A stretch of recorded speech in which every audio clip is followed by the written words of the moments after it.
All right, everyone, welcome once again. Thank you so much for joining us for the virtual public involvement meeting for the West Lisbon Avenue project, project ID 2590-04-01.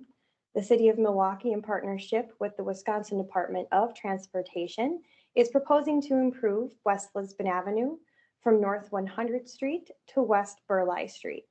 My name is Darcy Hackbarth, and I am the public involvement contact for this project. This meeting will be recorded and posted to the West Lisbon Avenue website at www.lisbonavenue.org. The project team asks once again that if you are not speaking, you please mute your microphones as well as return your cameras for better network quality. If you have questions or comments, once again, you can type them in the chat box provided at this time during the presentation, and we will answer them at the question and answer segment towards the end. Again, please note that there are instructions in the chair area for anyone that is hard of hearing and needs to use the closed captioning option. The project team today will go over the following during this meeting: brief introductions of the project team, a project overview, existing conditions, project goals, a project schedule, public involvement, followed by a discussion, and once again, a question and answer segment. Let's begin by introducing our project team and project staff. We have Greg Hafman with Wisconsin DOT, Local Program Project Manager, Megan O'Connor as a Support for Business Liaison with the City of Milwaukee, Samuel Medhin with the City of Milwaukee as the Project Manager, myself and our presenters today, Darcy Hackbarth, Public Involvement with DeVore Communications, Brian Wilson, Project Manager with EMCS, and Silvana Pobrick with EMCS, as well as the Assistant Project Manager and Design Lead.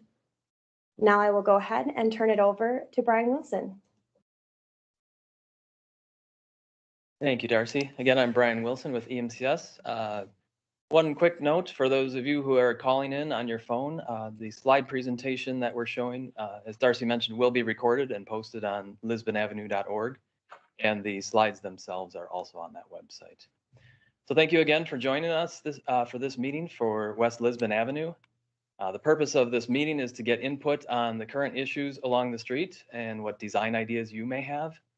We're not going to be showing design concepts and alternatives at this particular meeting. We want to get your input and ideas first before we get into that phase. This project on Lisbon Avenue has been proposed due to the failing pavement condition along the street, and the aim of the project is to reconstruct the roadway, fully reconstruct the roadway, including pavement, curb and gutter, driveway aprons, sidewalk, pedestrian curb ramps, as well as traffic signals and lighting. So we also anticipate some intersection improvements with the project, as well as potential access modifications with the project. And some side street work is planned as well.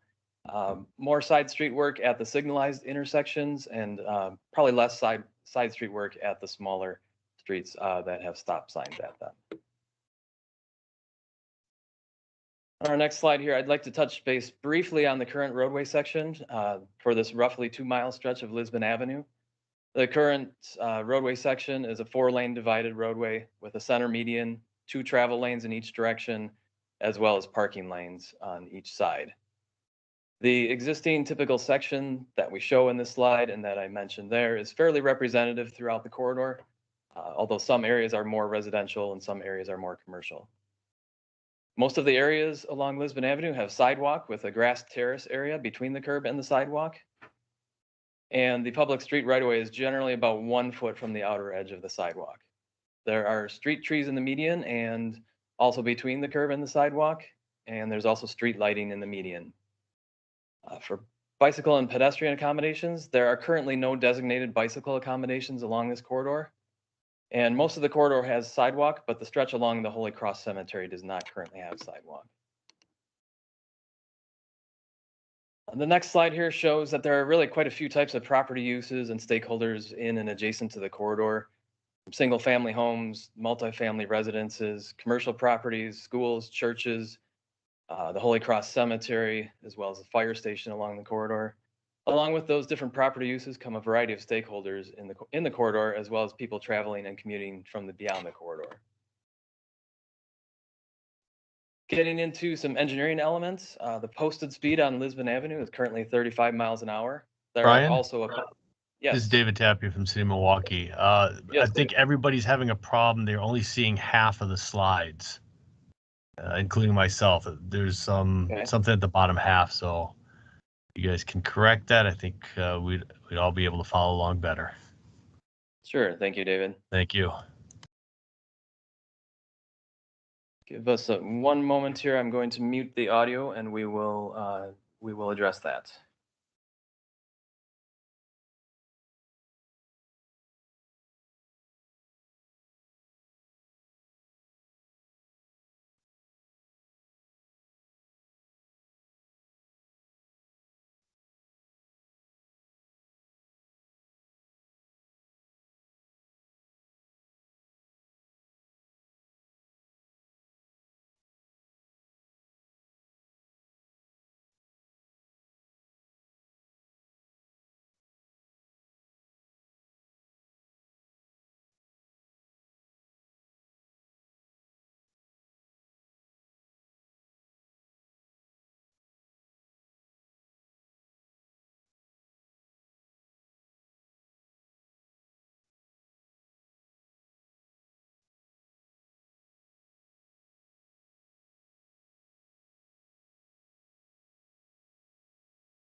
Okay, we've reshared the presentation here. For those that were having trouble seeing the slides, David, others, are you able to see it better now? Yes, it looks like some could, for some reason, some were saying they were able to see it all before, but I can see it now, and I've got some people saying that they appreciate you fixing it. So it looks like we should be good to go. Very good. Thank you for chiming in with that. And again, the slides are out on the lisbonavenue.org website. So if you missed part of a slide, you can always go out to that website and find the full slide deck there. This meeting is being recorded as well, and that'll be posted there. I'm assuming that the recording will show the full slides as well, but if not, that slide deck is out there on the lisbonavenue.org website as well. So picking up where we were, really talking about the multitude of property uses and stakeholders in the corridor. So a number of residents, largely residential, but also commercial properties, as well as schools, churches, cemetery, and fire station. And with that, there are a variety of stakeholders in and beyond the corridor as well. Getting into the engineering elements, the posted speed is 35 miles an hour along Lisbon Avenue. There are also a couple of school zones where they're posted as 20 miles an hour when children are present. The traffic on Lisbon Avenue varies from about 9,000 vehicles a day to about 14,000 vehicles per day, and that's 2019 data. So we recently performed updated traffic counts along the corridor, and we are doing analysis to see if 2 travel lanes are still needed in each direction or not. We'll have more information on that at the next public meeting that we would have early next year. For crashes, we've also begun analyzing the crashes along the corridor. Our analysis so far shows that the crash rates are higher than average for similar types of facilities. And our analysis is ongoing to see what sort of roadway modifications we may need to make based on the causes and the locations of the crashes. Let's certainly be looking for input from all of you on any observations that you have in that regard as well. For trucks, this is not a designated oversized overweight route, which we call OSOW, but we may need to consider intermittent OSOW needs and vehicles on Lisbon Avenue or crossing Lisbon Avenue on streets such as 76th Street, which is also Wisconsin Highway 181. The functional class for Lisbon Avenue is a minor arterial. So that's really in the second tier of classifications for roadways. Principal arterials are the highest classification, and those are roadways such as freeways and even Capitol Drive. Lisbon Avenue is the next level below that as a minor arterial. And so Lisbon Avenue connects to lower levels streets such as collectors, which would be like 84th Street, and then other local streets. So it's that second tier that connects the higher level freeways and streets to the lower levels. So that minor arterial designation reflects the purpose of the street, and it also corresponds to the types of design standards that we use for the project. Our next slide, touching on real estate, the city does not anticipate acquiring property from adjacent property owners on this project. Although we may have a need at spot locations to get construction permits, there are a few different types of reasons where we may need to get a construction permit to do work on private property. One example is if we're reconstructing the sidewalk and we would like to blend somebody's lawn a little bit better to match into the sidewalk better, we may look to get a construction permit for that. Another example is with driveways. With reconstructing the roadway, we may need to change driveway slopes a little bit, and so we'll evaluate those and see if we need to get construction permits to do some work on private property to better blend those driveway slopes as well. So construction, when will this be constructed? We're tentatively looking at starting construction in 2025, and we anticipate that this project would take about 2 years of construction to complete it. As far as funding goes, this funding is through the WisDOT local program. So that's 80% federal and 20% city funds. With that program and that funding, that means we need to follow city, state, and federal policies. And with that funding, there is also, we may be looking at some assessments to property owners for sidewalk and driveway apron construction adjacent to your property. This is a significant infrastructure investment, $10 to $15 million that we're looking to invest in the corridor. So we definitely need your input and your engagement.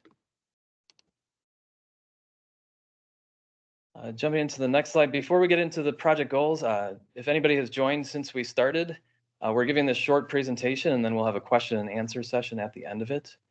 And for those who have joined since we started, this meeting is being recorded and it will be posted on our lisbonavenue.org website. It's lisbonavenue.org. So getting into our project goals, the team has established the project goals, and in no particular order, they are to address the deteriorated pavement and infrastructure, to enhance the stormwater management.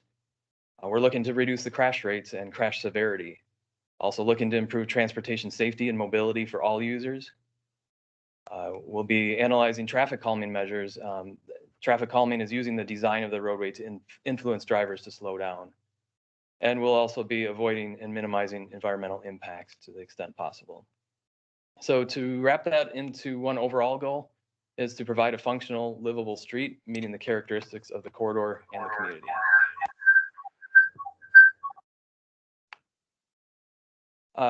Next slide, in conjunction with the project goals, the project will be adhering to city, state, and federal complete streets policies.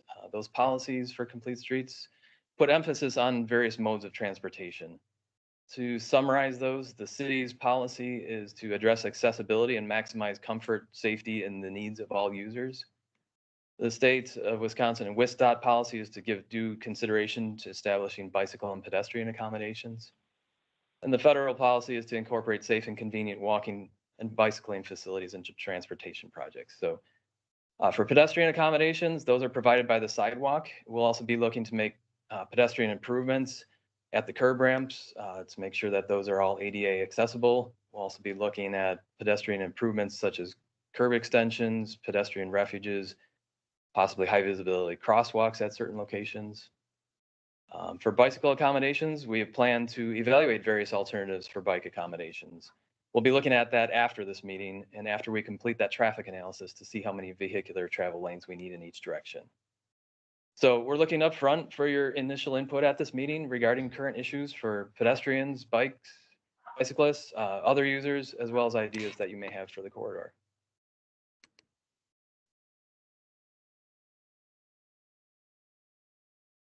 Next slide, we're getting into the project schedule and design process. We are, this slide shows that we're very early in the design process for this project. We have many steps to go before construction. So we're at the initial phase where we've gathered traffic and crash data and survey and engineering data. At this meeting and over the next few weeks, we're seeking input from you before we get into alternatives evaluations.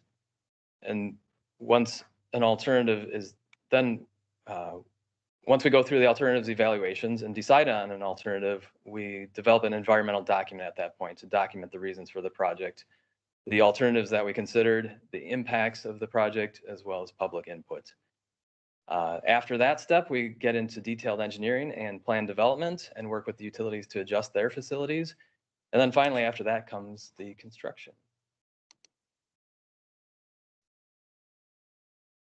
Before I jump into the schedule a little bit further, just confirming that everybody can see the slides fully. We had a little technical issue for some people before. Is David, others still able to see the slides okay? So far, so good. Yeah, I see half, but I have a hard copy in front of me, so that's fine, I guess. Okay, thank you, Sam. Hopefully the attendees can see the slides fully. If not, we can. Those slides are on the lisbonavenue.org website. You could always, if you're not able to fully see the slides, you can chime in the chat box. Let us know. We can make sure that you get a copy of the slides after the meeting as well. Our next slide is the project schedule. So this slide shows how the design process plays out over the coming years between now and 2024 when the design would be wrapped up. A couple of the key upcoming steps are after this first public meeting, we'll begin our alternatives and analysis. So looking at different roadway sections, the number of lanes, bicycle accommodation options, and comparing the pros and cons and costs of those alternatives. And then we'll present those alternatives at the second public meeting. It's key to note here too, that we plan to hold 4 public meetings on this project throughout the life of the project, and I'll jump into those now on the next slide. The approach for these first 4 meetings, we've got our first one here tonight, and that's we're looking to gather input and determining issues that you may see and ideas that you may have for the corridor. The second meeting that we would be holding in spring or summer of next year would be to present the crash analysis and traffic analysis that I mentioned that we're working on, and then also present those feasible roadway alternatives and gather input on those alternatives so that we can take your input into account after that second meeting. We'll then digest that input, look at the alternatives further, and come to the third meeting looking to present our preferred alternative and gather input on that to complete the environmental documentation. And then the fourth meeting would be a little bit later in the project, late 2023 or so. At that point, we'd present more detailed preliminary engineering plans, discuss the construction staging and temporary access, and gather more input from you at that time. So now is a really great time to get us your ideas so we can evaluate them prior to our next meeting when we'll show that feasible range of alternatives. Our goal really here is that the more input we get at tonight's meeting and the second meeting, the more buy-in we can have on the project and the preferred alternative that we would show at the third meeting. And once we get that buy-in and move forward, we can move forward with the design and the construction. So the engagement up front is really important to us. Tell your friends, tell your neighbors, any other stakeholders that you may be aware of. Tell them about the website and make sure that you and others that you know are on our contact list. With that, I will turn it back over to Darcy to talk a little bit more about our public input and public involvement process. Sounds great. Thanks again. So as you can see here, we will be utilizing the West Lisbon Avenue project website to share project information and materials. Project updates and announcements will be posted to this website to keep you updated throughout the design process. We encourage you to go to the website to subscribe and to the email distribution list.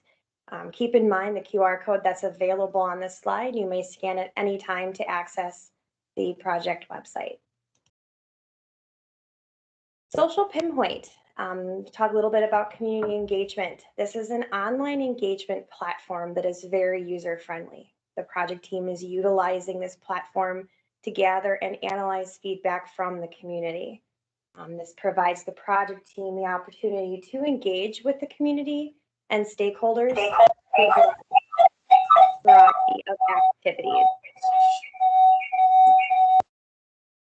A few examples on the website itself. We do have an interactive map.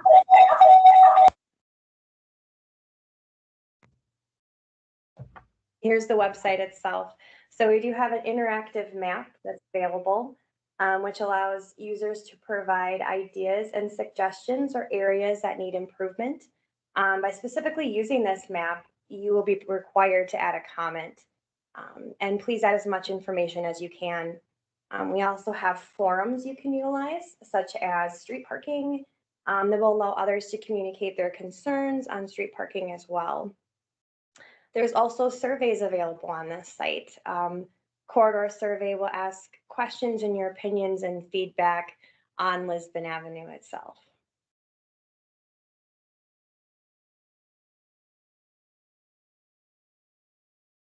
So we value your thoughts and are interested in hearing from residences and businesses about what they think could be improved.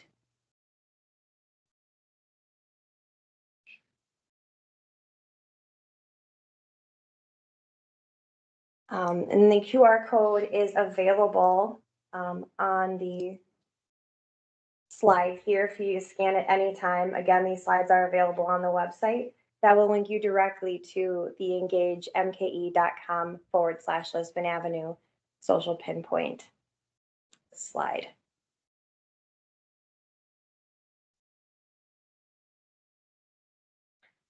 Now is the time. As previously mentioned, we will have a question and answer segment following this presentation. To ask questions and provide comments, you can raise your hand by clicking on the icon on your screen and type in the chat box provided as well, and we will answer them during that segment. Please note that if you called into the meeting, my contact information will be at the end of this presentation, again, and posted on the Lisbon Avenue website. All right, everyone, now is the time to talk to us, the project team, about Lisbon Avenue. Some things to think about would be what could use improvement? Where is it difficult to cross the street? What business concerns do you have during or after construction? And we'll definitely go back to this slide for you so you get a better idea of what questions you'd like to ask us. Okay, everyone, thank you so much again for joining. This concludes our virtual public involvement meeting for the West Lisbon Avenue project. If you have questions or comments, once again, please note that this presentation is being recorded and will be posted for reviewing on the Lisbon Avenue website shown on this slide. And as previously mentioned, you may scan the QR code at any time to access both the website as well as the social pinpoint website that's located on the previous slide as well, and the handout on lisbonavenue.org. Again, if you called into the meeting, my information is at the top. You may contact me if you have questions or concerns regarding anything going on with the project. We will now transition over to our question and answer segment. Again, the project team asks that you mute your microphone if you are not speaking, raise your hand at the icon shown above, and we will also give you the opportunity to ask questions and provide comments if you are a call-in. We'll first go through any comments or questions in the chat, then we'll go to raised hands, and then if you are a caller, you may hit *6 to unmute yourself. And we'll go back to the previous slide to give you some better prompt questions so you can think about what to ask us.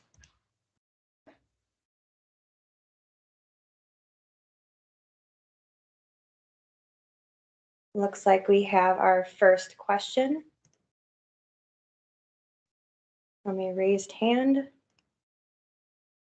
Coming in from Delaney. Please go ahead and unmute yourself and go ahead and ask your question. Hi, thank you. So I often am crossing Lisbon myself or with my dog. The speed of the cars is a real big concern amongst me and my neighbors. I guess a couple ideas I have had, and I would be curious to see what the project team is thinking, is A, decreasing speed to maybe 30 miles per hour like it is on 92nd. And then my second idea is those kind of curbs that kind of jut out. So you still have the parking lane in front of the houses, but it prevents people from passing kind of in the third lane, which has definitely happened and makes it very hard to cross the road. Thank you. Thank you, Delaney. Yeah, great questions. I'll tackle the second one first about the curb jutting out to prevent people from using parking lane as a another driving lane. We commonly refer to that as a curb extension, or some call it a curb bump out. That is something that we would likely be looking at on this project. At this point, we have not gotten into looking at concept designs or specific design solutions. We really want to get your input here first, so we appreciate your input on the crossing issue that you've been having. So certainly that's something that we can be looking at and anticipate we would look at as something on a corridor like this. We have looked at the speeds a little bit on Lisbon Avenue as well. Our initial speed study does show that most vehicles are traveling about 10 miles an hour over the posted speed. So between curb extensions, other things that we can do with the roadway design, we will be looking at different traffic calming measures such as curb extensions, other measures, to see what we can do with the roadway design to influence drivers to slow down. So hopefully that covers your question. If not, certainly weigh in back again. It does. Thank you. Great, thank you. Our second raised hand comes from Dean Dita. Go ahead and unmute your mic and ask your question.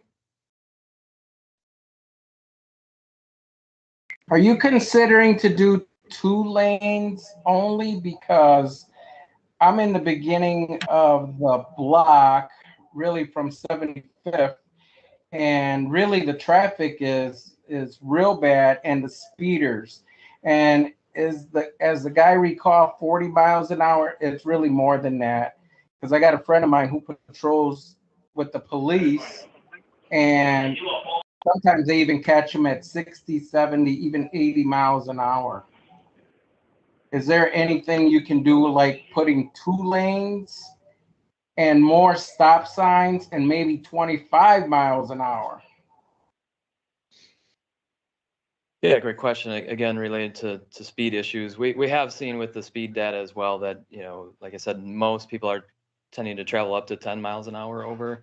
But we did see that even, a lot of people were traveling above that as well. So certainly definitely recognize that as an issue.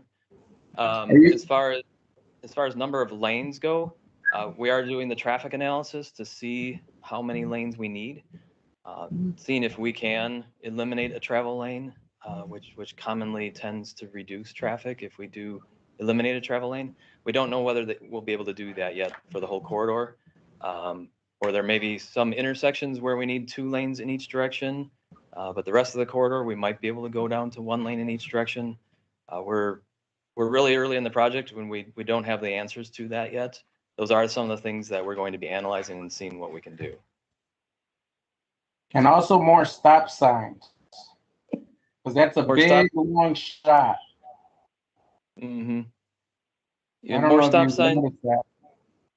Yeah, more stop signs. Typically, with this being an arterial street, if we put stop signs where they're not necessarily warranted, we sometimes find that traffic doesn't obey them as much, and then that can cause crash and safety problems as well. So we want to make sure that we've got traffic lights, signals, and whatnot at the right locations. So we're going to find that right solution, right balance between having signals at the right location so that people obey them, and doing other things with the designs, curb extensions, things like that. Commonly curb extensions are right at intersections where pedestrians cross.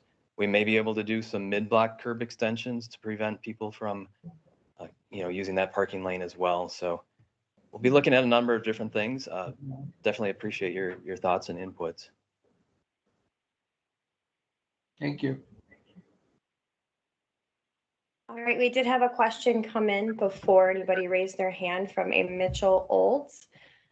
He had stated there are a lot of children that cross Lisbon at 84th Street. I also see adults and families crossing there to go to restaurants. I would like to see some attention to making that crossing as safe as possible. That's great input. Thank you. Those are, these are the exact types of things we're looking for here, so that as we get into looking at alternatives, that we have that background. We've been taking a look, studying the roadway, but those of you that live, work, and play and commute along the corridor have a lot of great valuable input, and something specific like that at 84th Street is definitely something that we'll want to keep in mind. There are different things that we can potentially do. I mentioned high visibility crosswalks. Those, call attention to crosswalks. There are other possibilities as well to provide safer pedestrian crossings. And some of those elements as well also help to slow the traffic down a little bit as well. So definitely appreciate the specific input that you have at that particular location. We'll look at that further.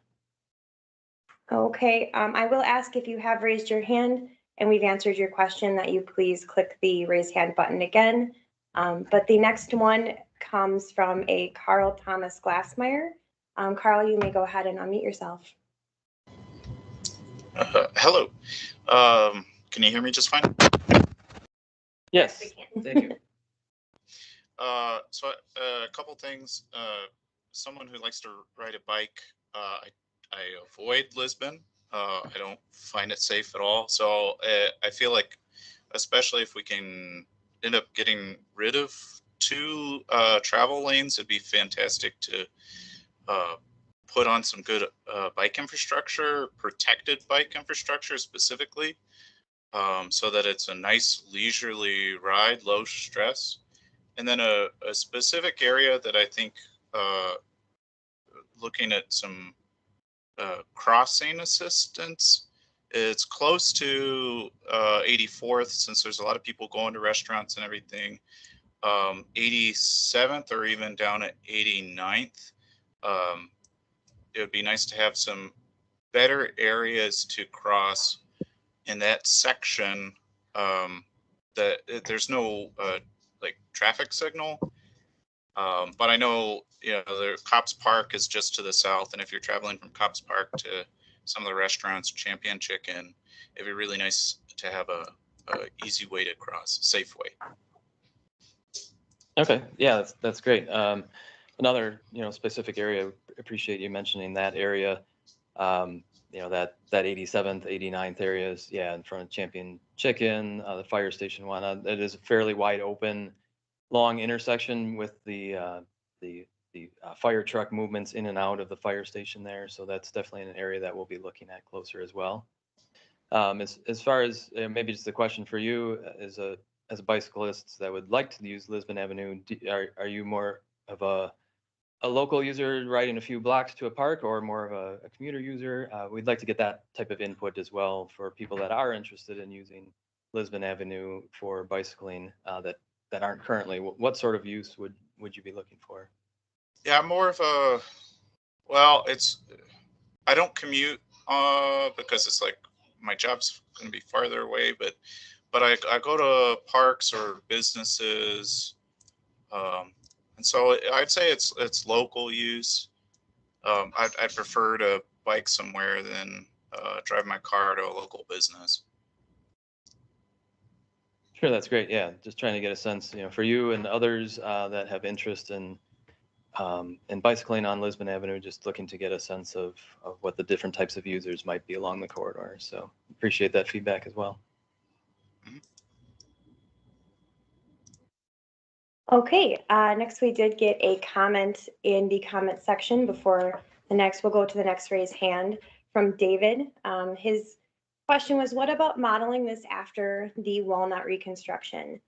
Raised crosswalks, bump outs, raised protected bike lanes, any other bike lane form absolutely unacceptable.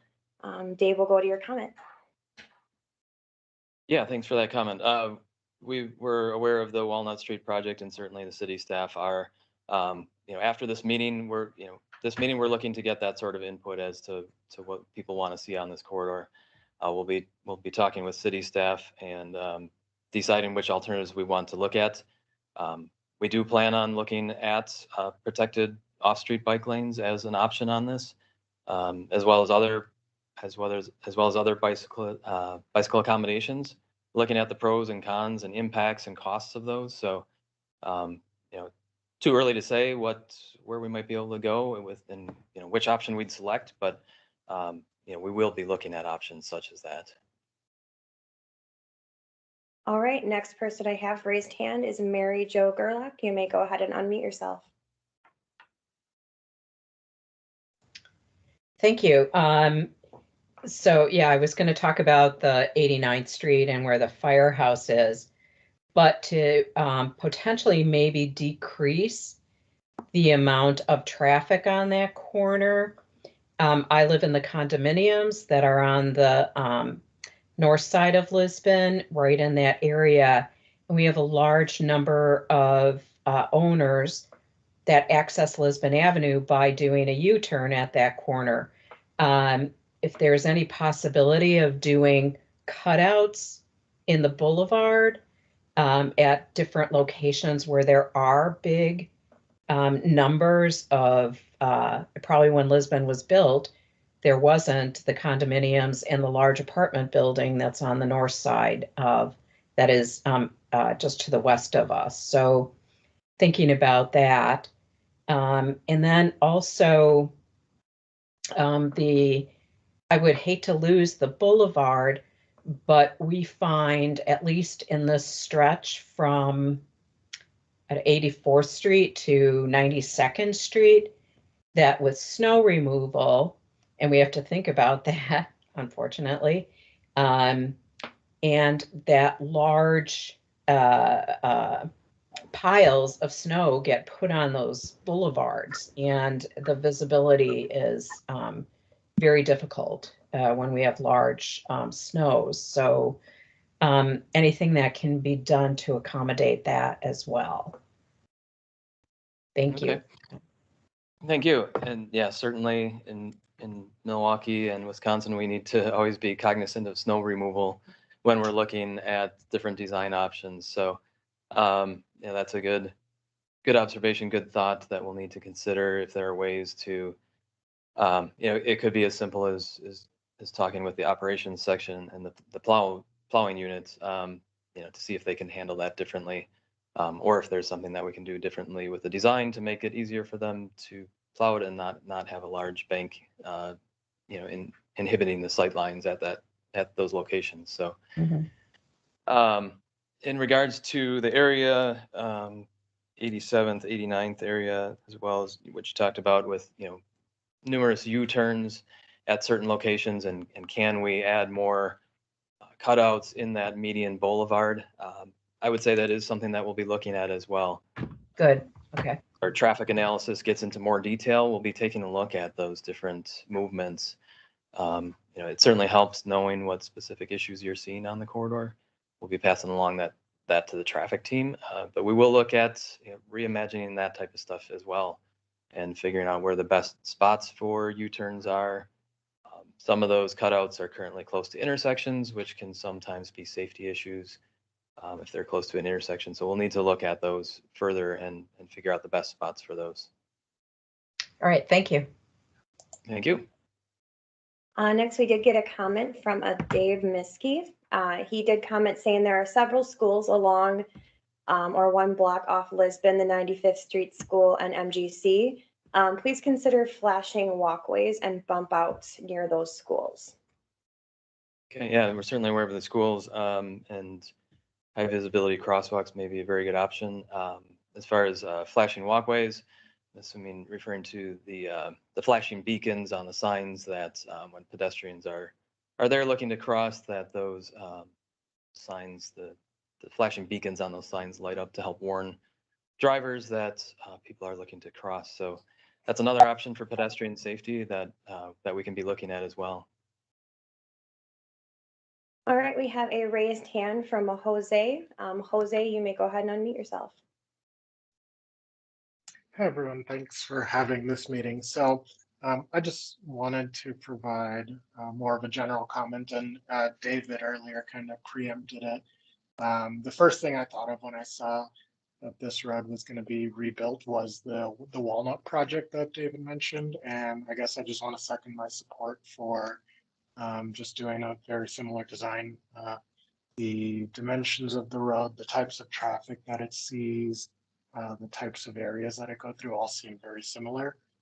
Just looking at the two presentations. So yeah, I would be in support of, like a road diet, bump outs, the protected cycle track.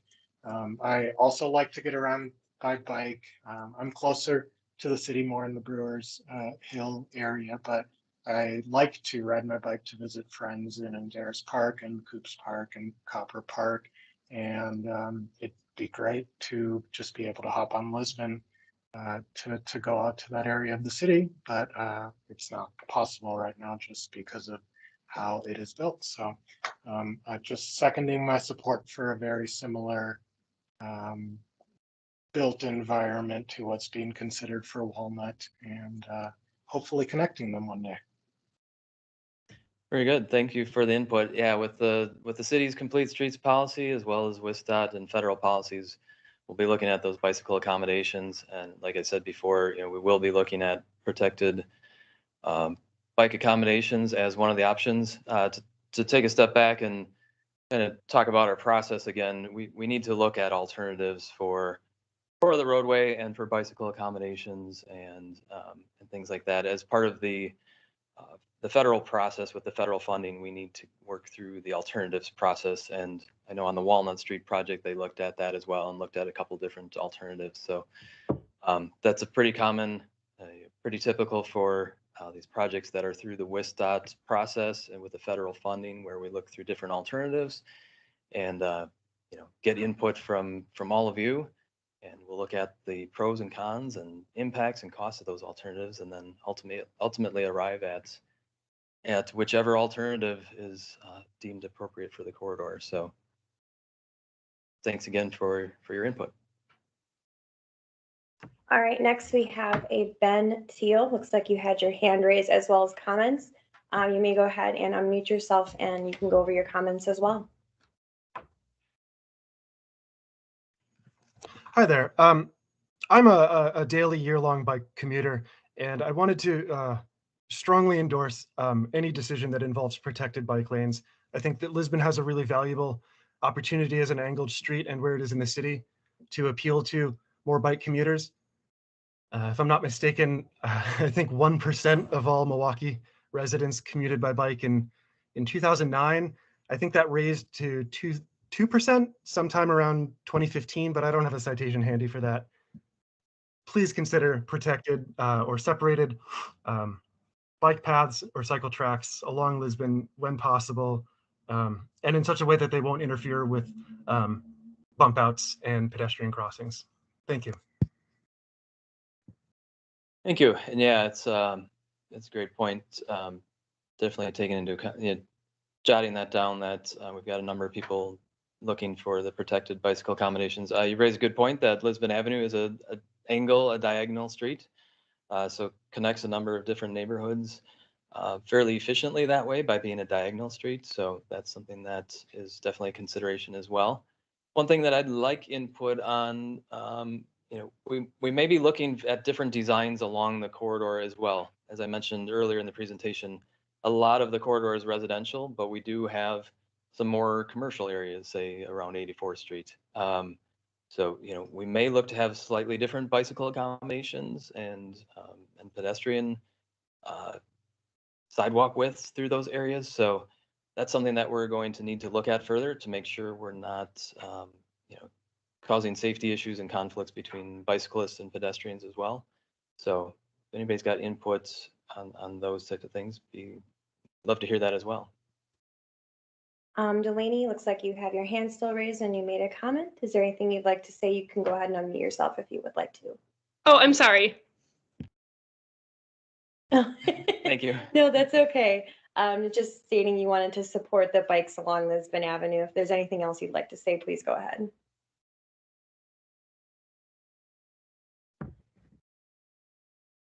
All right, David, is there anything that you would like to unmute yourself and talk about? Looks like you had mentioned that Lisbon could be an incredible northwest route across the entire city to the lakefront for biking.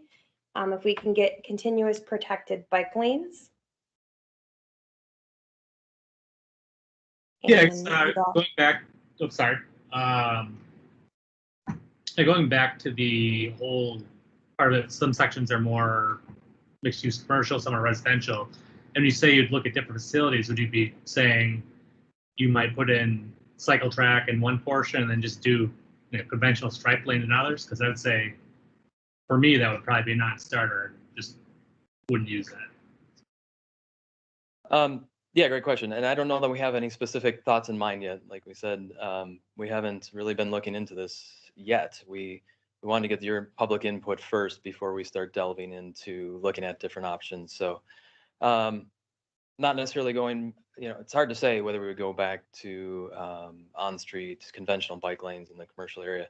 One of the things that could be a consideration in the more commercial areas where commercial buildings abut the sidewalk and whatnot is, if people are walking in and out of businesses, we want to make sure that there's not conflicts between bicyclists and people using those businesses as well. So we need to, be cognizant of that, thinking about the best way to handle that. So no preconceived notions as to how we'd handle that, I guess. So just noting that that's one thing that's in the back of our minds that we'll need to consider and work through. Okay, it looks like Carl, you have your hand raised again. You can go ahead and unmute yourself if you have any more questions. Yeah, so I also have ridden the bus because I live right off Burleigh. I know there's not a bus route along Lisbon in this section, but where it crosses bus lines, specifically Burleigh. So this is the very end of the project area. There's a bus stop that's used a lot because there's a Century Food, people getting groceries. But the accommodations are terrible because it's where the cemetery is. So I know you noted earlier that there's not a sidewalk where the cemetery is. I would love to see a sidewalk put in because people are walking there, people are using the bus at that corner, and to really give them a better facility would be fantastic.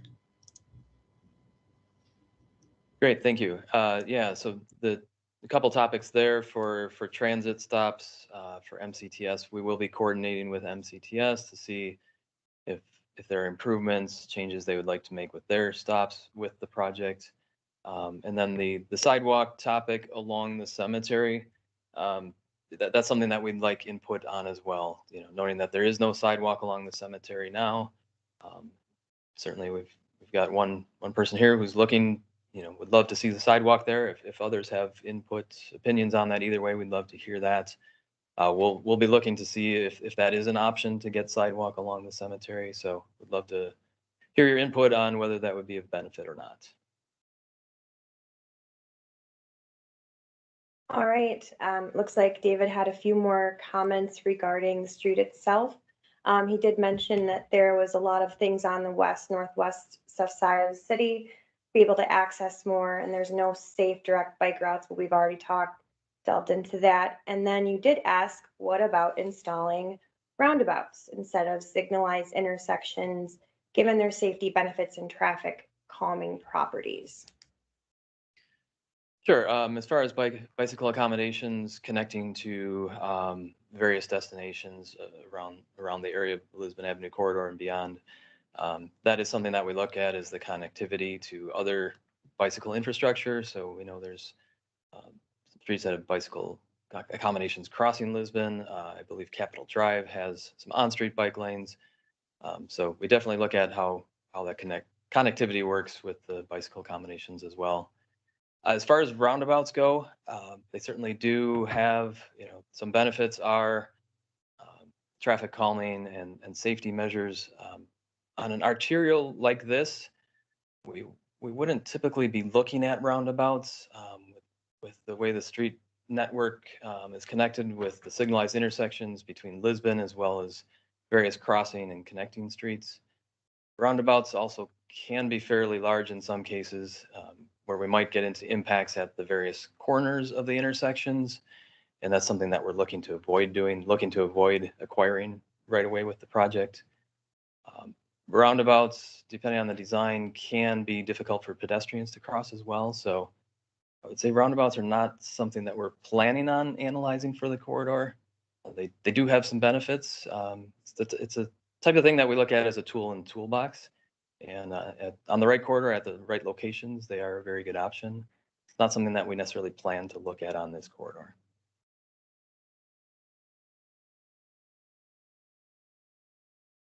Okay, we did get another comment from Dave Miskey. He did mention that he was a commuter to downtown, takes Oak Leaf and Hank Aaron State Trail to avoid streets like Lisbon. He did say, I do support thoughtful bike infrastructure on Lisbon, but would not likely use it for my commute. Okay. Good, thank you. And then we still have a couple of raised hands. Jose, did you have anything else you'd like to add? Nope, sorry, I must have looked it up. No worries. Thank you. And then Dean, did you have anything else you would like to add? I sure do. In regards to bike lane where I'm at in front of the cemetery, over 20 years I've been here, and maybe a handful of people ride their bike through here. So I don't know if that is needed in my area, because by the time you get to the next block, you're on a busy intersection, which is Burleigh. And then in regards to crosswalk across the street from a cemetery, I don't think that's needed, because I never, ever, hardly ever see anybody go through there. They'll go through my property because we're the only sidewalk, but I don't think it's really needed. And in regards to roundabouts, I don't agree with that also. Maybe speed bumps to slow everyone down. Okay. Great input. So for bike lanes in your area, one of the things that we're trying to look at is, if people aren't riding now along the corridor, riding their bike now along the corridor, will they, if bike lanes were added? And we're hearing a good amount of feedback so far that people would, and that's in keeping with the city's complete streets policy as well, to provide accommodations for users of all types and modes of transportation and various abilities as well. So the sidewalk along the cemetery, like we've said, that's something that we'll be looking at and seeing if we need to see what the cost of that is. We need to confirm that it doesn't, that there are no issues with it being next to the cemetery and the nature of the cemetery. And then we'll be deciding whether that's something that we feel we should add in. And in my visits out there, other team members that have been out there, I would agree, we haven't seen people walking on that side. The question would be, is if we build the sidewalk, would people use it? So that's the kind of input we're looking for. Okay, Carl Thomas, you specimen, are you still at your? Dean, did you have anything else to add? Yeah, I do. Basically, you don't hardly ever see anyone walking through the cemetery because there are already dead people there. That's why. You really don't see it. I see everything Sure. here. It's just more accidents and crazy drivers. Sure. Yeah, and certainly along Lisbon, there are no entrances to the cemetery per se for people to walk along the sidewalk and walk into the cemetery. So the question that I've had in my mind is, if people do use the bus stop at Burleigh or go to Century and want to walk along that north side of Lisbon to the west, they would have to cross to the south side. It sounds like along where you're at, Dean, and then cross back over again at another intersection. So the thought that we've that's in the back of my mind is, if we put that sidewalk on that north side along the cemetery, would that be a benefit so people wouldn't have to cross back and forth across Lisbon a couple times to get to a destination further northwest?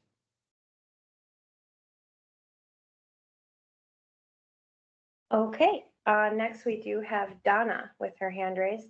Please go ahead and unmute yourself, Donna.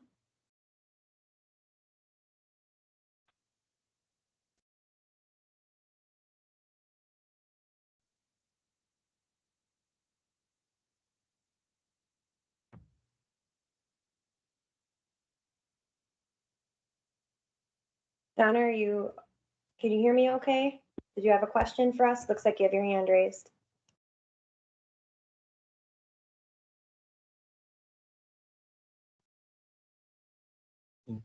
Okay. Donna, if you're able to unmute yourself, or we can always come back to you as well if you've still got your hand up. And then David, we would like to recognize of you. We see a lot of your comments here. If there's anything you'd like to add, please go ahead and you can unmute yourself and add to your comments as well.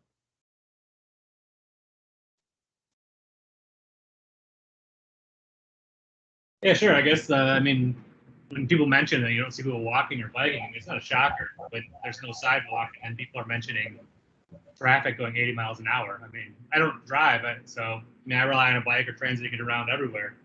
And I absolutely would never, ever consider riding down Lisbon in its current incarnation.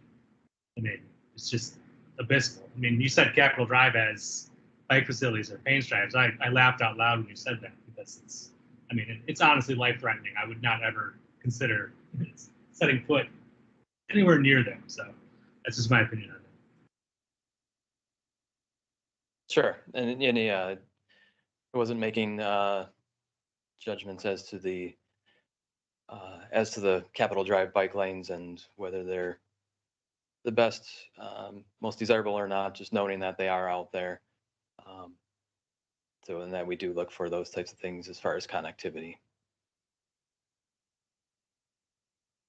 I guess other chat comments, Darcy, or raised hands? No, it was, we had David here and then Donna, have you been able to unmute yourself at all?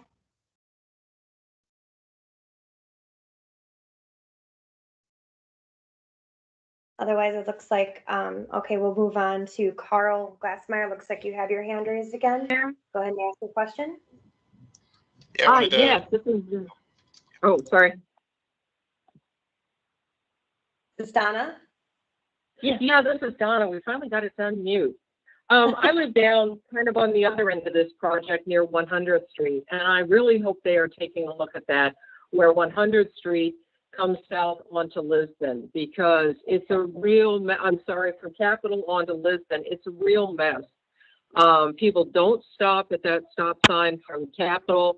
They just come zooming around that little dog leg there, and the speeds are really bad. And this is down by US Bank where they changed that. So I hope that's an area that they're really looking at. And when you're coming south on 100th Street and you cross Capitol to make that turn on Lisbon, it really doesn't come straight across. And you've got people just cutting you off there that are coming off of Capitol constantly.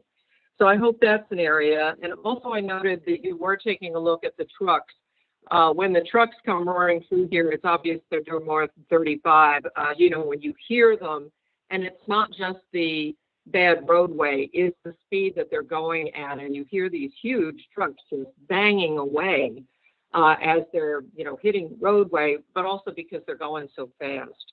So slowing down maybe some of the truck traffic and taking a look at that 100th Street intersection, that dog leg onto Lisbon. That's an area I really hope they're taking a look at. Thank you. Thank you. Yeah, so the beginning of the project does start at that 100th Street intersection with Lisbon Avenue, just south of Capitol Drive. So, so that will be an area that we'll be looking at with the project. That was, you know, reconstructed not too long ago, but in other discussions we've had with the city in that particular area so far, you know, we'll need to be looking at that and seeing if there's improvements that we need to be making. So I know on a lot of these topics, we don't have a lot of answers tonight necessarily, so I appreciate you giving input on these. We're sticking around for quite a bit longer here. There's maybe a few more questions coming in, so any more, you know, keep the thoughts rolling in here. We've got plenty of time here to go through things. But, you know, like I said, we don't have a lot of answers at this point, and a lot of that's by design. We really want your input before we get into looking at the corridor in specific, so that we've got some context of what you're seeing out there and what you're experiencing and living out there, so that we can take that into account when we're looking at our alternatives. So we've got some more questions coming in. Yeah, Carl would be our next raised hand. Go ahead and unmute yourself, Carl. Yeah, I just saw the question, like, what do you like about the street?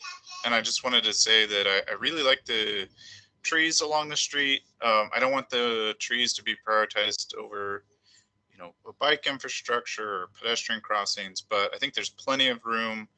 I want to keep the trees, and also in some sections, if there's extra room, give a little bit more soil to some of the trees, because they're pretty large and they can really buckle the sidewalks because they don't quite have enough room in some areas. Okay. Yeah, those are, you know, trees are one of the things that we will look at on the project. You know, we'll look at the different bike accommodations and how they might impact trees. We'll look at parking. Something that we haven't talked about much here, if at all yet tonight, if people have thoughts on if you're currently seeing parking issues, we'd like information on that as well. So, you know, we'll be looking at all the different factors, bicycle accommodations, trees, parking, looking at the various pros and cons on those, and so that we can come back to our next meeting and have a better sense of what the different alternatives, what impacts they might have, so that we can all make educated decisions on the preferred alternative to go with for this corridor. Okay, great. Looks like David, you have your hand raised again. Go ahead and unmute yourself. Yeah, going back to that Capitol Drive part, that's kind of where I was going with roundabouts. I mean, something like that.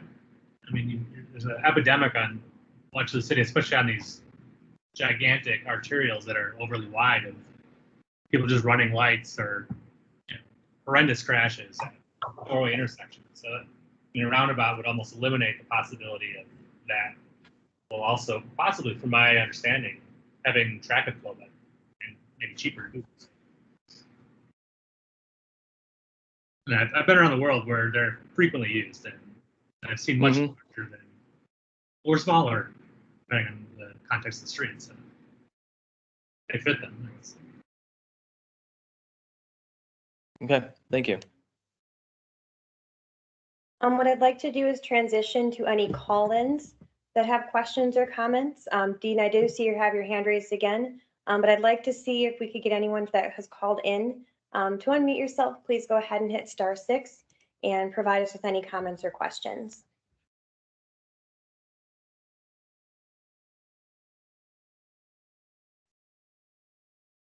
Give you a few moments here, and then we can go to the next raised hand.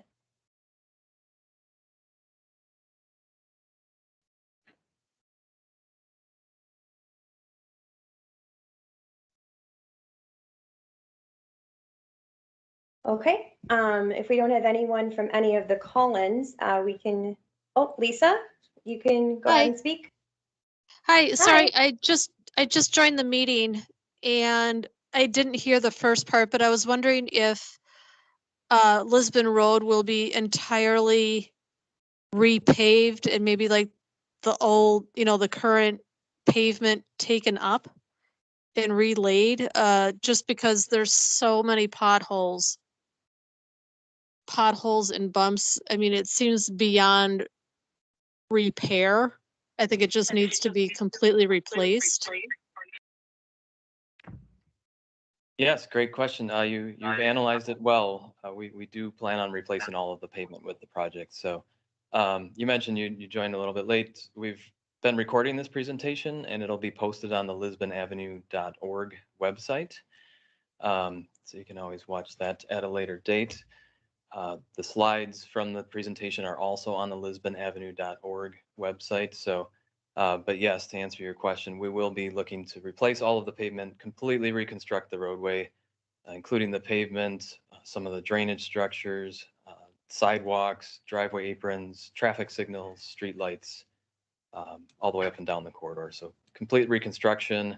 We're looking at investing about $10 to $15 million into this corridor with the reconstruction. So definitely a substantial project and looking to get everybody's input on it. Okay, anyone else from a call-in have any questions or comments?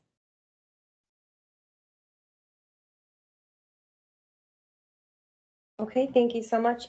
Dean, you had your hand raised again. Is there anything else you'd like to add? In regards to trucking, do you guys plan to eliminate this street as for trucking, or limit it till certain time like Tosa does, till 6 o'clock at night? And then in regards to parking, well, where I'm at, nobody parks till you get to 73rd Street, because every car that parks on Lisbon, usually they get totaled. And you could recheck that with the City of Milwaukee, because even their trailers got totaled out. Okay. As far as trucks go, at this point, we haven't talked about changing any truck restrictions or anything like that. At this point, that's all, probably about all I can say is we haven't talked about that. There are businesses, other destinations along the corridor that certainly need to be serviced with trucks for deliveries and things like that. So at this point, we're not really looking at making changes. If we hear something that we'd like input on, but not something Can you that we're looking at. consider that, because they can go through Burleigh and everything? Yeah, we'll need to, with our traffic analysis, looking at where trucks would be coming from and going to. It's probably not something that we would be restricting again, but we really haven't talked about it, so it's something I made a note of. Chat with Yeah, city because staff. where I'm at, there's only really 1 or 2 businesses. That's it. And the business next door to me, well, they don't use trucking, and the only place that I know of is Century, and that's about it. Mm-hmm. Yeah, so this is really the truckers' shortcut. Mm-hmm. Yeah, and that's, we are looking to get feedback from the businesses. So if there's anybody on the call who owns a business, or if you know people and can get them to weigh in, provide us information after the meeting. We are looking to hear from businesses as to what type of delivery vehicles they have, what time of the day do the delivery vehicles come? Once they get to the business, do they park on the street and then do the deliveries from the street? Or for businesses that have a parking area, how do the trucks come in and out of the property? So definitely looking to get input from businesses as well on this. So like I mentioned early on in the presentation, there are a lot of different users of the corridor, a lot of different uses within the corridor. So we're looking to get input from all those, so we can digest that, take that into account as we're looking at different options here.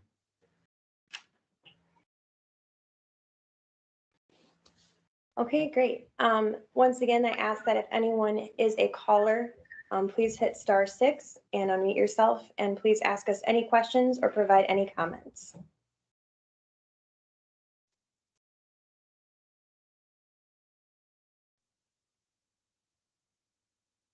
I will mention as well, on the lisbonavenue.org website, we do have some frequently asked questions posted on the website. We're certainly getting a number of additional questions that we'll be looking to add to the website here from tonight's meeting. And as the project progresses and we are, doing more analysis, and a lot of the frequently asked questions we don't necessarily have answers to yet at this early stage in the project, but as we get answers to them and are able to provide you more information, we'll be updating those frequently asked questions throughout the project as well on the website, so that we can get back to you on those. And we'll, these topics that we're talking about tonight, we'll be looking into further and discussing further at the second public meeting that I mentioned would be in spring or early summer of next year. Looks like we have, oh, they're not, they left now. I'm sorry, Lisa, you have your hand raised again. Is there something you'd like to add as well? Hold on. Sorry, I just wanted to agree with the person who talked about keeping the trees earlier. I fully agree with that. Having trees along the side is really makes a big difference, especially with so much crazy driving, and just living conditions, I think really helps out a lot. Okay, thank you, Lisa.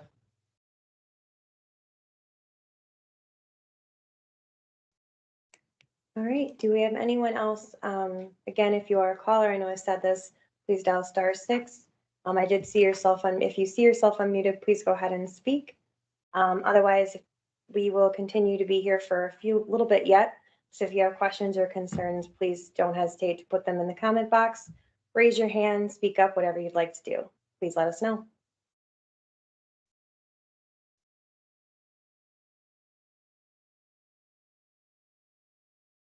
Dean, did you have any other comments? You have your hand raised again?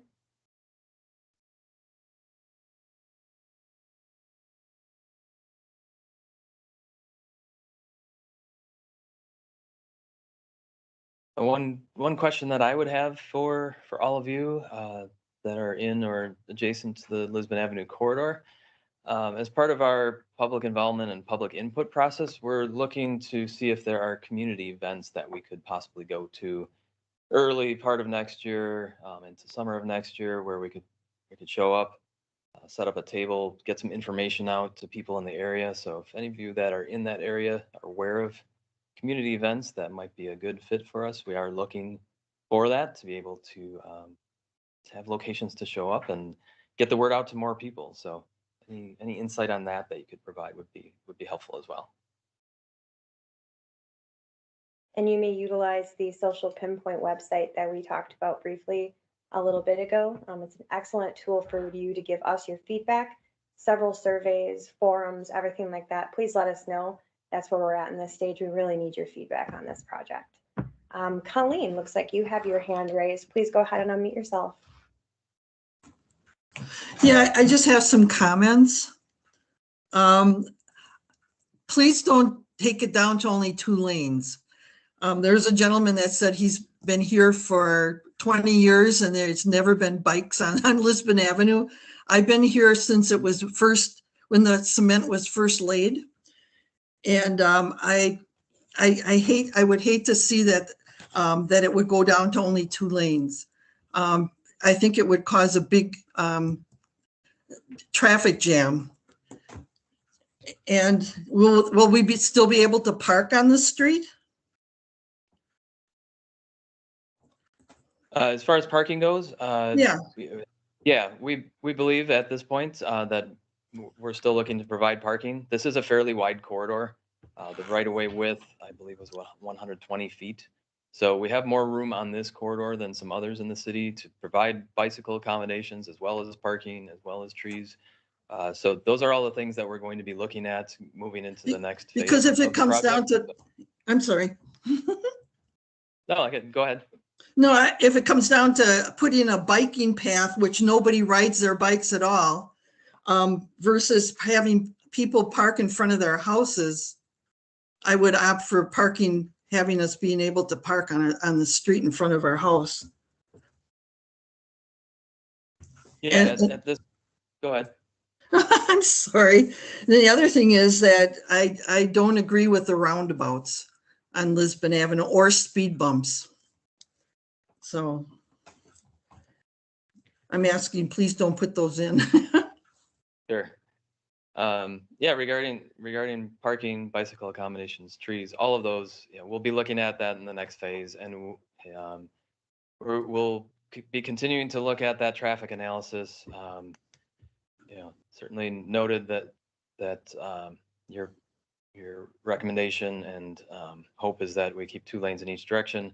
We'll be looking at the traffic analysis and seeing what that shows us.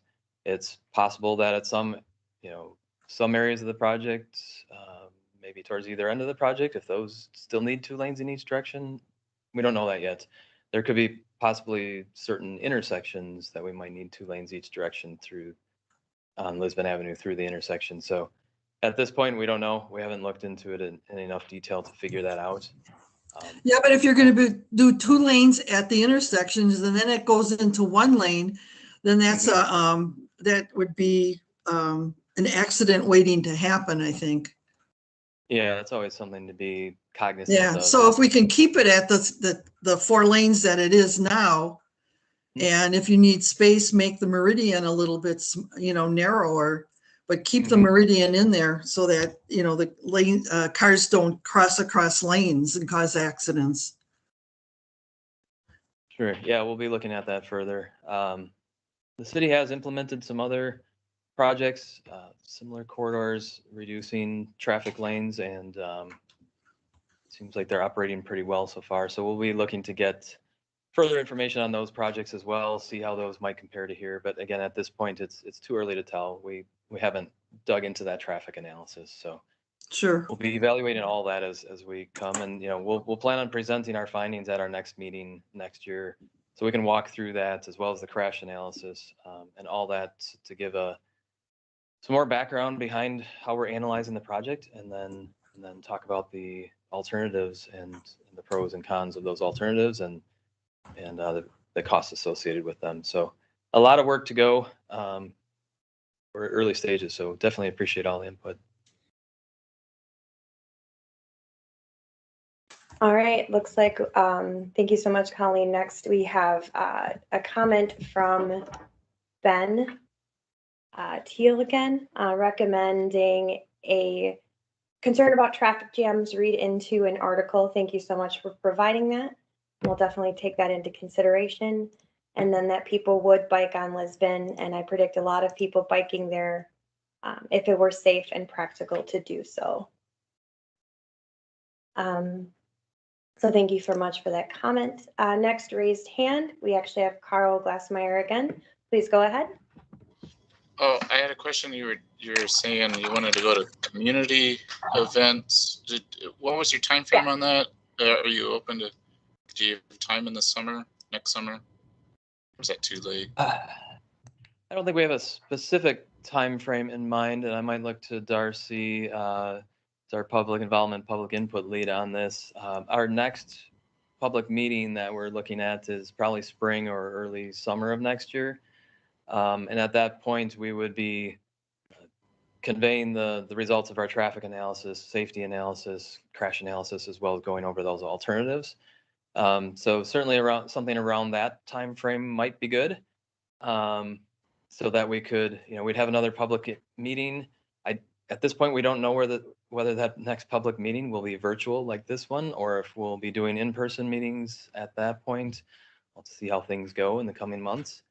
But that would be a potential option for doing some more in-person outreach and getting input from the public. So Darcy, anything else? Kind of thinking late, spring, Yes. early summer. I was spring 2022.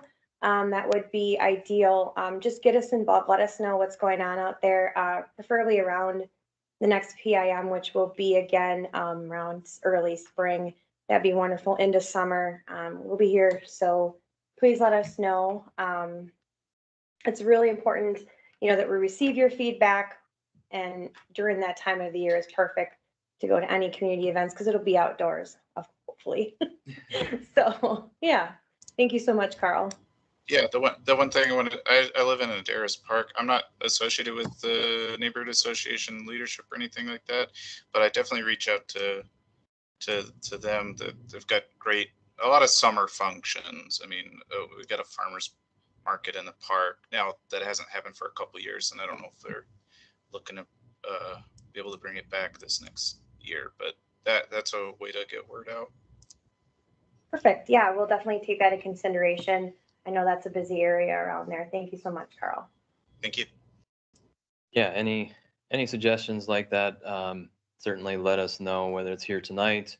Feel free to send Darcy an email or call her after the meeting, or even if you think of something a couple months from now, reach out to our team. It's a great chance for us to get out and come into the community as well and chat with people in person. And like we said, hopefully we can be doing more of that stuff at that point. So yeah, let us know if there's any local events that we can come to. Okay, great. We do have a couple raised hands. David, do you have another comment for us this evening? Yeah, sure. I guess I wanted to stress again, like the utility of Lisbon and Walnut combined is a cross-city bike arterial, or whatever you want to call it, if it's done right. I mean, it would be one of the most crucial routes for getting around the city, especially the part of the city that has very limited bike infrastructure. But beyond that, I just wanted to add one comment. I think you said the right of way width was 120 feet. Which I think I'm. Yes, I believe that is the case. I can scroll back to that slide. Confirm.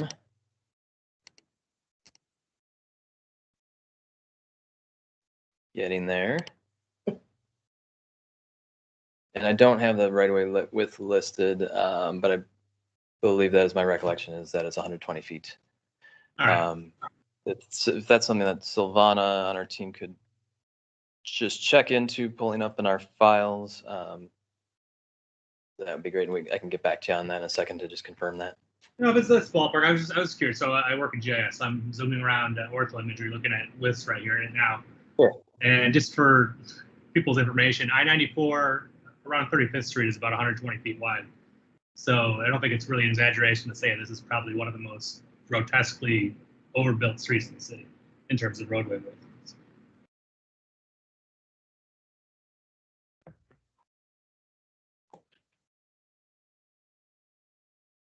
Okay.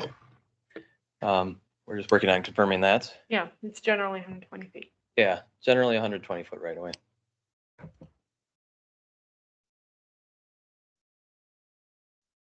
Okay, looks like we do have some more comments from everyone here. Looks like talking about bicycling again. You know, I'd like to make it more safe. Just a second, look, Jose commented, I would love to bike on Lisbon if there was a bike infrastructure to allow it. It's not a safe road to bike on, as is, there's no one bikes there. Dean also commented we needed to slow traffic down, of course. And then we do have a comment from Lisa. Fully agree. I'd love to bike, but honestly, it's too dangerous with the many reckless drivers. The police have it to get a handle on it. Reckless driving first. No one uses the bike lane on Capitol for this reason. And then Dean, I see you have your hand raised again. Is there any other comments you'd like to make? I did see you made a comment as well regarding speed and accidents. Yeah, if you need any assistance with my, because I'm on 76 eastward to Burleigh, and I see everything. I don't know what's west of that, but where I'm at, it's horrible. I mean, it's really horrible. So I can't comment for them, but I just know what we need in our area.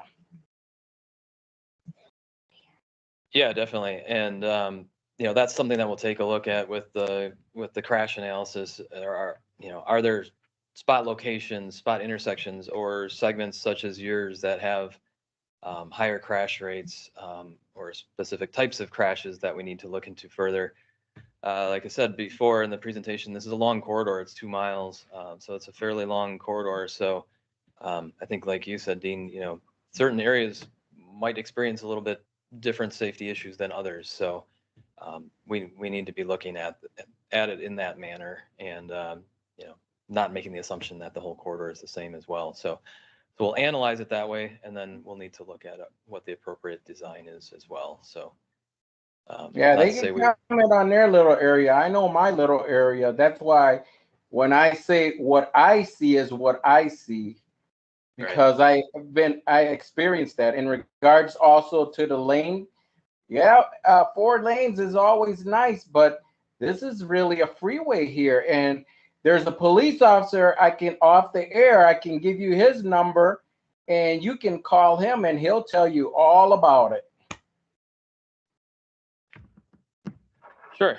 Feel free to, yeah, if you want to, you can always contact Darcy, and we can follow up to do some more research that way to get more, get some more feedback from the police department. Yeah, because a lot of the stuff, you know, you give up because you wait online over 30 minutes sometimes, and you give up. So a lot of your statistics that you want is not going to be where you need it, because myself, I give up and it's not documented. So it's like, oh, well, it never happened. You know what I mean? Right. Yeah, we can definitely look to get input from the police department in the area as well. So see what they've observed that always helps as well. So Yeah, I 25 would, miles an hour would work really good over here because it's really 50, 60. But even at night, they're like flying like hotcakes through here. This is like another freeway, just like on 76, the whole 76 where the cemetery up to Capitol, that's another freeway. And, you know, they got it documented people going over 80 miles an hour. right. So that's our problem over here inside. Okay. I would like to reach out for a moment to Sam at the city and just see, Sam, if you've got input that you'd like to weigh in on. We've been chatting about a lot of different topics here, so just wanted to see, Sam, if you've got any other further thoughts on some of the things that we've been talking about here. Otherwise, we can keep going with questions. But Sam, anything that you want to weigh in on? No, it is by all means a good, successful meeting, I would say. Significant participation from people who attended the meeting. As expected, there's a lot of comments regarding the addition of bike accommodation on Lisbon Avenue for many reasons. Again, there was some comments regarding protecting the existing trees, which the City of Milwaukee always does when it comes to trees. So we have enough input from the public, moving forward between now and the next public involvement meeting.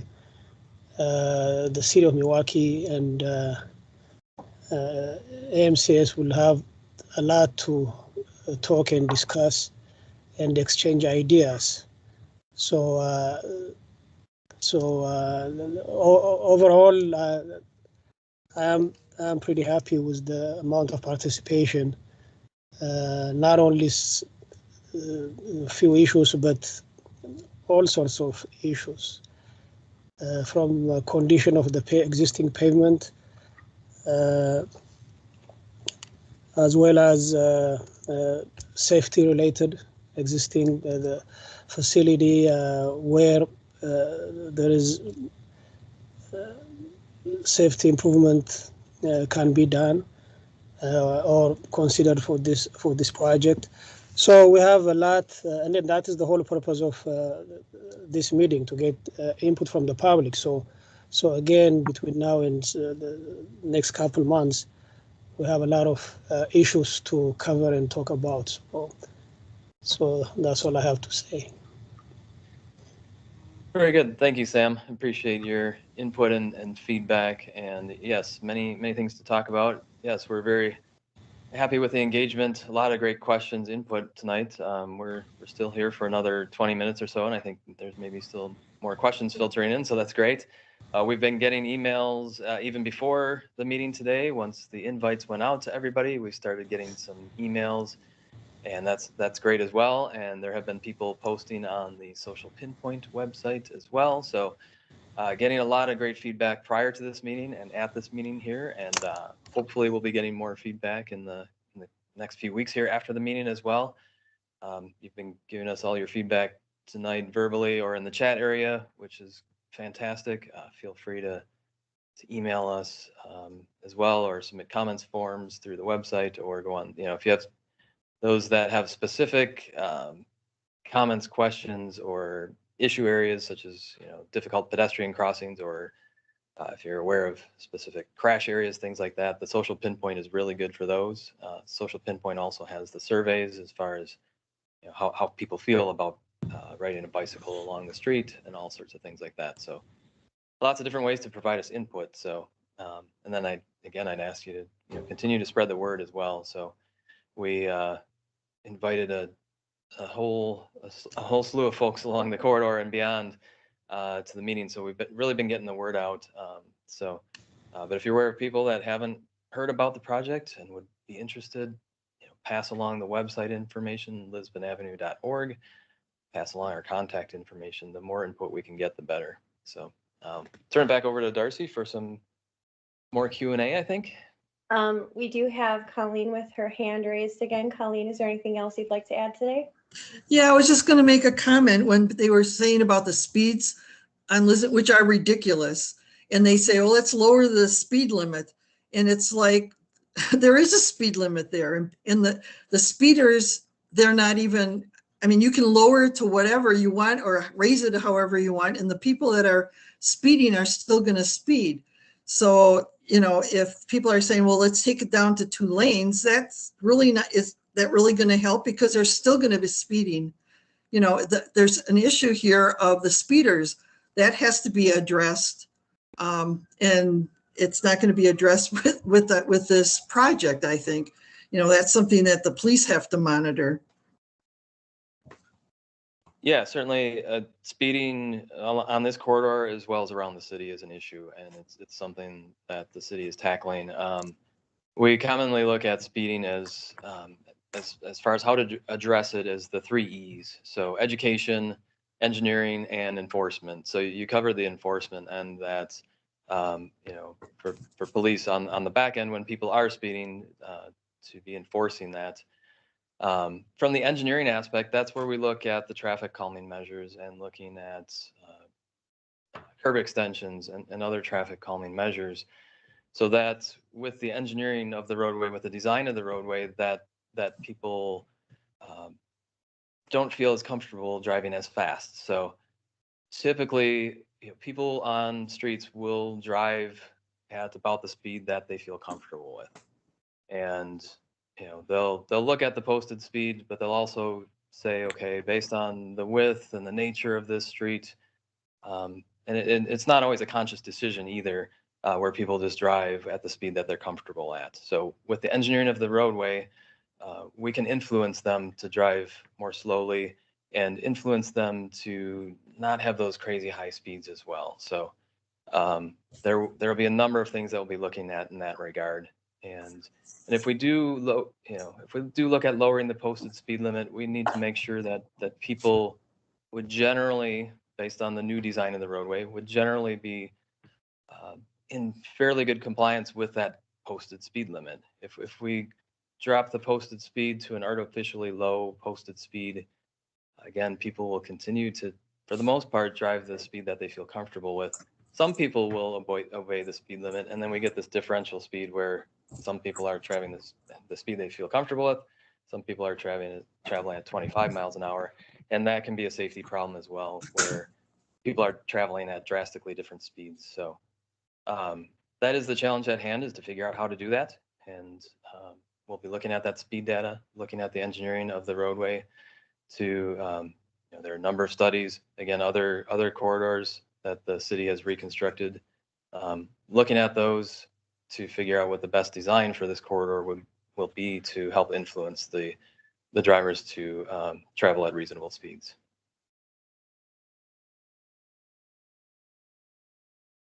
Okay, looks like we've got a comment from Carl Glassmeyer. Reduce travel lane width to 10 feet. That could help reduce speed. And then we did have comments just saying it from David, roadway design influences speeding.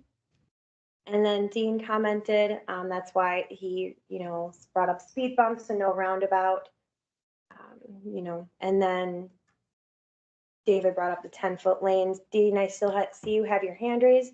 Did you have any other comments?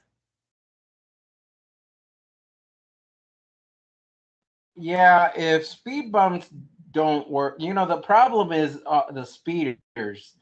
Maybe bringing out the sidewalk every other street, bringing it out to make it impossible for people to speed, because there's like a lot of third lane drivers and everything. That's really the problem on Lisbon Avenue. And the police are doing everything they can, but they can't be everywhere. You know what I mean? So right. If you try to limit it, slow it down to 25, also making every curb like pop out a little bit more, so it doesn't give them a chance to go around someone. You know what I mean? Mm-hmm. So every other street, make the sidewalk like longer. So, and then you're going through park, like you're going through one lane, period. You know what I'm saying or no? Right. And maybe this is something, we've got a number of sample pictures that we had ready for today. If Silvana would be able to share a picture of I believe I'm understanding what you're talking about. If you could, Silvana, bring up a picture of a curb extension at an intersection.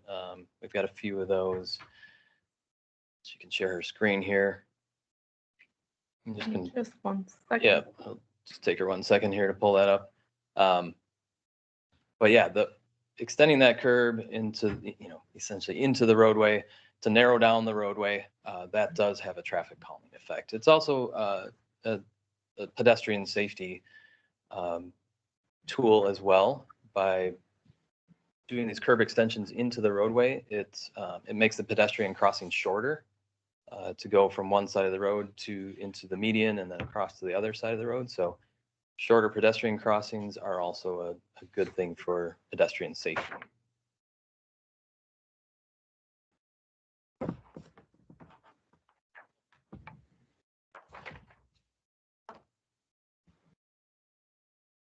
Looking, so Silvana's working on bringing up pictures.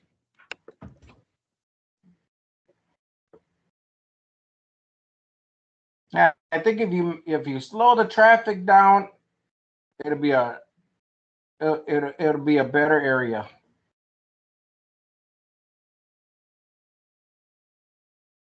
Yeah, because we have a little guy who's disabled. We can't even unload on the street because of the crazy drivers. We even have a cone right there in the front, but that doesn't even care. They don't care about it. Mm-hmm. Yeah. It's not definitely disabled friendly. Yeah, it's definitely one of the goals of our project is to get the speeds down. Okay. Yeah, that's a good one, Silvana. Yeah, I'll share my. So Silvana is going to share this is more of a schematic drawing here. So, is this what you're talking about, Dean, where the curb would kind of bump into the roadway? Yeah. So that is something that we commonly look at on projects like this, is to do that curb extension or that curb bump out into the roadway. So as you can see, that shortens the pedestrian crossing as well, and it also, like Dean was saying, would prevent vehicles from using that parking lane as a travel lane as well. So like that, you don't have a third lane either, Right. Yeah, I think we need that all over this. Go ahead. Yeah, something that we could look at as well is curb extensions like this. We could even do them mid-block. If it's a longer stretch, if it's a longer block between intersections, if depending on the parking needs out there, we might be able to put some of these mid-block to prevent a longer stretch that if people aren't parking there, that people could use that as a travel lane. So those are definitely things that we'll be looking at. That works out a lot by me because basically I'm the beginning of the block and then I don't have anybody till 74th Street. Mm-hmm. You know what I mean? Right. So that kind of works out over here. Very good. All right, we have about 10 minutes left in the presentation or for this evening. Jose, it looks like you raised your hand again. You may go ahead and unmute yourself and make a comment.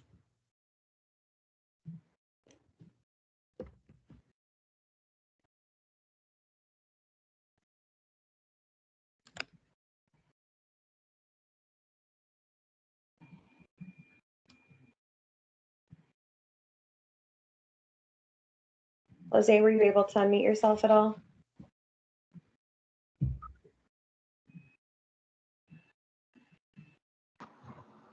Hi, sorry, can you hear me? Yes, we can. Thank you. Sorry about that. This conversation of just bump outs and crossings just brought up something in my mind that I was thinking about.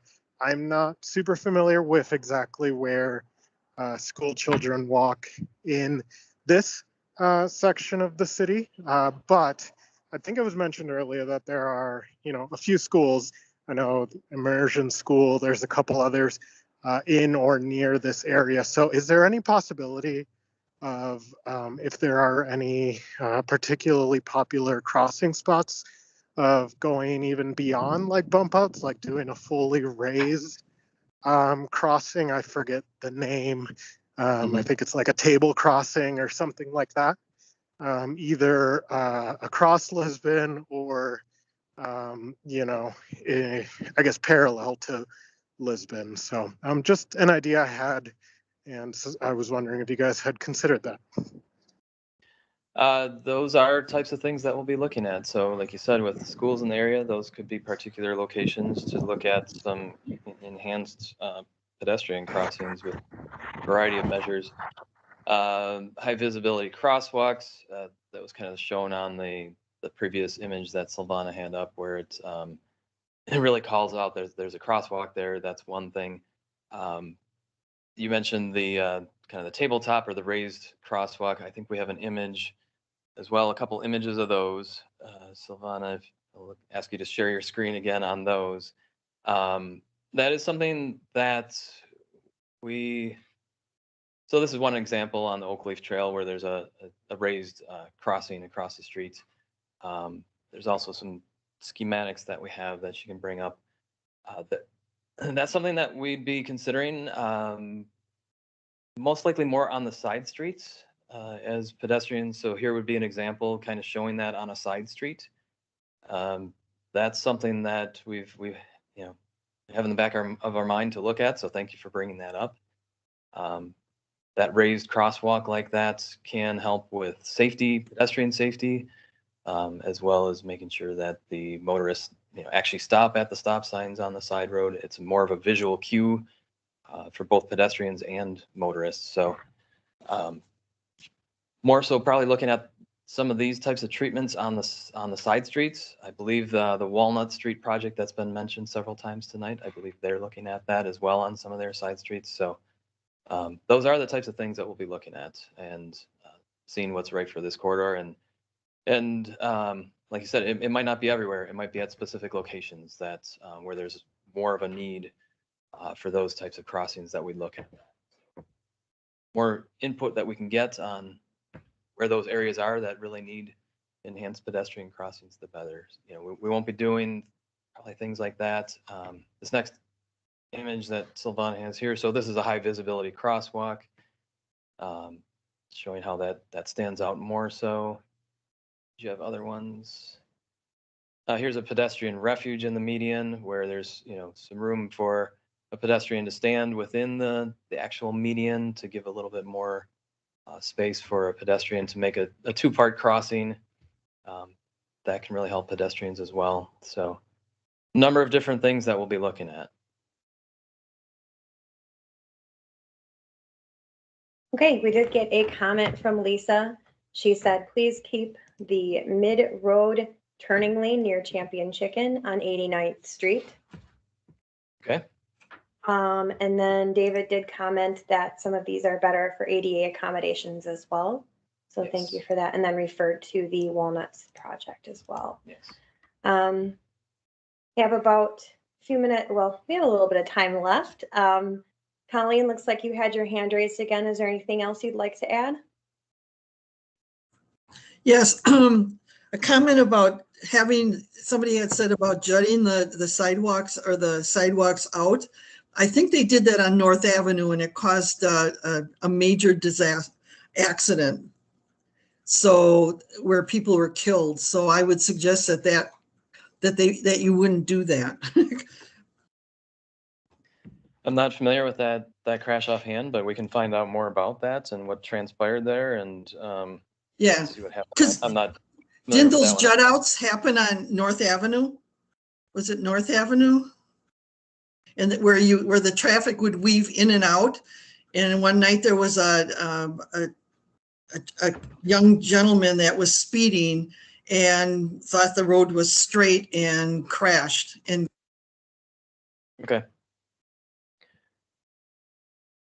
Yeah, so where, typically where we have curb extensions like that, we need to make sure that it's signed with a yellow and black sign to help motorists see that the roadway does not continue through there.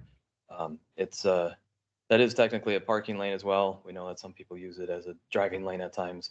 We need to make sure it's signed so that so that it's clear that that lane does not continue. We are looking at replacing all the street lighting on this corridor as well, so. Right, but with the lights, I mean, even a sign isn't, you don't know that until you're on top of it, and that may be too late. So they redid North Avenue because of that very reason. So I would put in my suggestion for not putting those jut outs. Okay. Yeah, the example you're talking about on North Avenue, there is no median. That is why it's weaving in and out. I believe this is the segment in Wauwatosa, right? Yes. Yeah, but on Lisbon case, we have a median, so the driving lane is going straight, and then there is no going in and out of the main line or alignment, as opposed to what it used to be on North Avenue. Yeah, this is a different situation in this case, is what I'm saying. Well, I'm still going to put my vote in for not doing that. Sure, absolutely looking for everybody's input, and we can confirm what transpired with that particular crash and see if it's relevant to this corridor, or if there's something that we can learn from that crash. So appreciate you bringing it up. Okay, we did have a couple more comments from Dean. He suggested making the street more narrow, one lane in each direction, disabled parking. And then David had commented about pedestrians, wants to make it safe, and speeding. We do have a few more minutes here. If you have your hand raised, looks like Dean, you had one more comment, or do you have anything else you'd like to add? No, I'm good. I don't know why it's still raised. No worries. Sounds good. Thank you for your feedback this evening. We appreciate it. You're welcome. All right, as we get near to the end here, we have about 3 minutes before we end the session. Is there anyone else that would like to make any comments, suggestions, have any questions?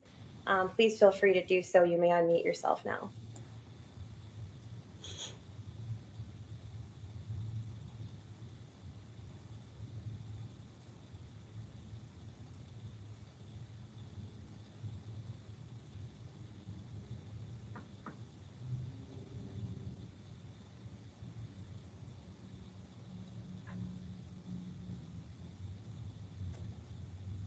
Okay, well, thank you everyone for coming this evening. We appreciate your feedback, the attendance. We appreciate all the comments you've had, all the questions you've had this evening. Again, my name is Darcy Hackforth. As mentioned, I am the public involvement contact. Our contact information is at the end of this slide. Please feel free to take it down. Again, this will be on the lisbonavenue.org website for your viewing, as well as recorded so you can listen to everything once again. There is also a handout I did make mention at the beginning that is printable for you. That's for you to have and for you to have regarding Lisbon Avenue. And it's got all of our contact information as well as QR codes linking directly to the Lisbon Avenue website, as well as the social pinpoint website, which is very important and again, very user-friendly. So please feel free. We'll have that available. And again, there's also a comment form on the website as well. If you would like to let everyone know, your neighbors, friends, and family, please go ahead and you can return the comment form to myself. There's an address on there as well, and you can also email it to me. Well, once again, everybody, thank you so much for coming this evening. We are going to conclude this session for tonight, and thank you very much once again. I'll echo that. Thank you very much. Really appreciate all the attendance, all the feedback, questions. Looking forward to digging into all the ins and outs of this project and continuing to coordinate with all of the stakeholders as we proceed. Yeah, thank you everyone for attending this meeting, and especially Brian and Darcy for making a wonderful presentation. Thank you. Very good. Thank you, Sam. Thank you. Good night. Good night. Good night. Thanks, everybody.